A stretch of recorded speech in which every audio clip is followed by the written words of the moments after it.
آپ فقہ کی طرف آئے کیسے؟ فرماتے ہیں پہلی مرتبہ ایک شخص میرے پاس آیا اور کہنے لگا عورت کو طلاق دینے کا سنت طریقہ کیا ہے؟ میں علم فلسفہ اور علم منطق پڑھا کرتا تھا، میں نے ان سے کہا کہ مجھے درست نہیں پتا۔ وہ شخص امام شافعی کے پاس گیا اور انہوں نے سنت طریقہ بتایا، مجھے آ کے اس نے بتایا جی انہوں نے سنت طریقہ مجھے بتا دیا کہ یہ طریقہ ہے سنت عورت کو طلاق دینے کا۔ میں نے کہا کہ اب میں سارے علوم چھوڑ کر فقہ حاصل کروں، فقہ کا علم حاصل کروں گا۔ میں حضرت حماد کی محفل میں گیا، میں مدینہ گیا، مکہ شریف گیا اور 11 سال مکہ اور مدینہ میں بتائے۔ 11 سال میرے امام نے مکہ اور مدینہ میں علم حاصل کیا، بولو سبحان اللہ۔ پھر آپ فرماتے ہیں پھر کیا ہوا؟ جب علم کی مسلک کے اوپر بیٹھا تو اب کوفہ جہاں پہ آپ نے بیٹھ کے علم کی مسلک سجائی، یہ وہ جگہ تھی کہ جہاں امیر المومنین سیدنا عمر بن خطاب رضی اللہ تعالیٰ عنہ نے حضرت عبداللہ بن مسعود کو بھیجا اور اس کوفہ کو کیپٹل بنایا مولا کائنات علی المرتضیٰ کرم اللہ وجہہ کریم۔ تو آپ کے پاس یہ علوم ایسے آئے کہ خلیفہ ابو جعفر منصور اس نے جب آپ کو اپنی محفل میں بلایا تو کہا علم کہاں سے حاصل کیا ہے؟ فرمایا میں نے حضرت عمر بن خطاب کا علم حاصل کیا ان کے دوستوں سے، میں نے علی المرتضیٰ کرم اللہ وجہہ کریم کا علم حاصل کیا ان کے دوستوں سے، عبداللہ بن مسعود کا علم حاصل کیا ان کے اصحاب سے، اور آپ کے جد امجد حضرت عباس کا علم حاصل کیا ان کے دوستوں سے۔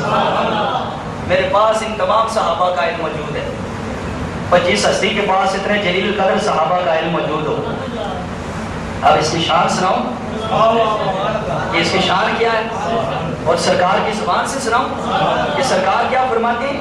تو فقہ حنفی کی معتبر ترین کتاب در مختار اٹھائیے، اس کا مقدمہ اٹھائیے، اور مقدمے کے اندر علامہ علاء الدین حسکفی ناز کرتے ہیں کہ میں کس امام کا مقلد ہوں۔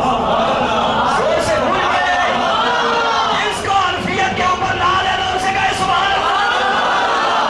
میرے امام اعظم ابو حنیفہ رضی اللہ تعالیٰ عنہ کہ سیرت الکرار کے اوپر جب بات کرتے ہیں علامہ علاء الدین حسکفی رحمۃ اللہ تعالیٰ علیہ در مختار کے مقدمہ کے اندر لکھتے ہیں کہ سونے مصطفیٰ سرکار دو عالم صلی اللہ علیہ وسلم کا فرمانے عالی شان ہے، میرے آقا نے ارشاد فرمایا سارے کے سارے نبی مجھ محمد کی وجہ سے ناز کرتے ہیں، میں ابو حنیفہ کی وجہ سے ناز کرتا ہوں۔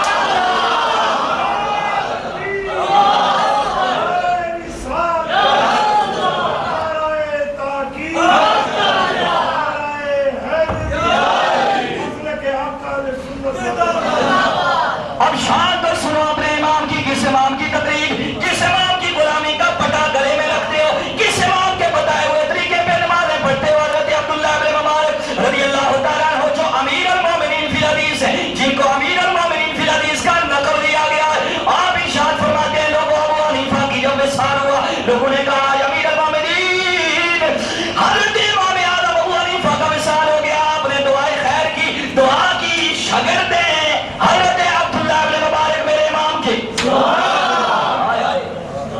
اور جانتے ہو یہ عبداللہ ابن مبارک کس کا استاد ہے؟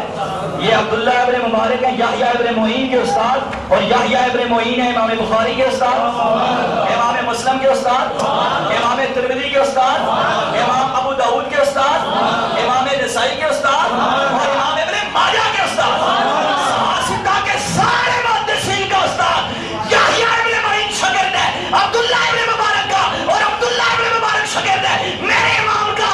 آپ کے سامنے ذکر ہوا کہ امام اعظم کا وصال ہوا، فرمایا لوگوں اللہ مغفرت فرمائے امام اعظم ابو حنیفہ پہ، یہ وہ ہستی ہے کہ انہوں نے مجھے اپنا خواب سنایا تھا۔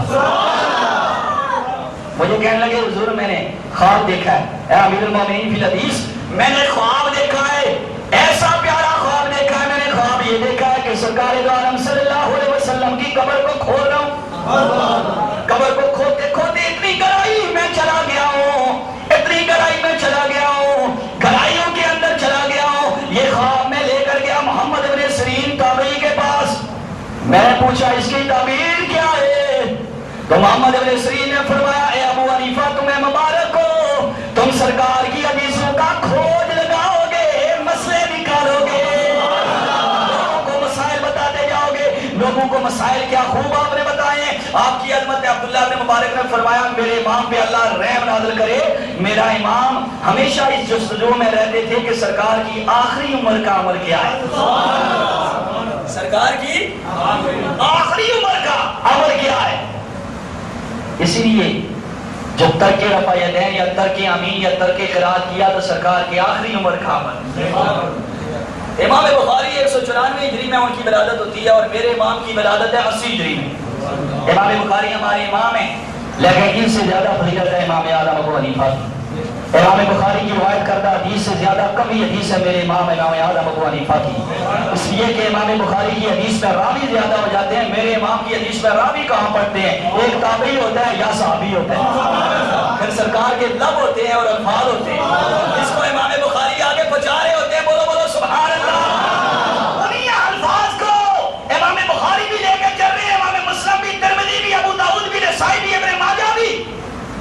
ان الفاظ کو میرے امام پہلے بیان کر چکے ہیں. شان کیا ہے اس امام کی؟ حضرت مصعب ابن قدام فرماتے ہیں میں بیت اللہ شریف کے اندر داخل ہوا, میں نے دیکھا ایک ہستی نماز ادا کر رہی ہے, تورک کیا, دایاں پاؤں اٹھا کے بائیں پاؤں پہ رکھا ہے. نفلوں میں یہ چیز جائز ہے اپنے جسم کو مشقت میں ڈالنا, اپنے جسم کو مشقت میں ڈالنا. حنفی و ناز کرو.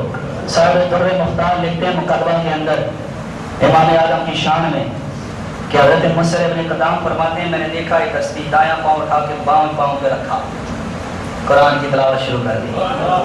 پہلا سپارہ ختم کیا, رکوع نہیں کیا. دوسرا سپارہ ختم کیا, رکوع نہیں کیا. تیسرا سپارہ ختم کیا, رکوع نہیں کیا. میں نے کہا پہلی منزل پڑھ کے رکوع کرے گا, پہلی منزل بھی ختم ہو گئی, رکوع نہیں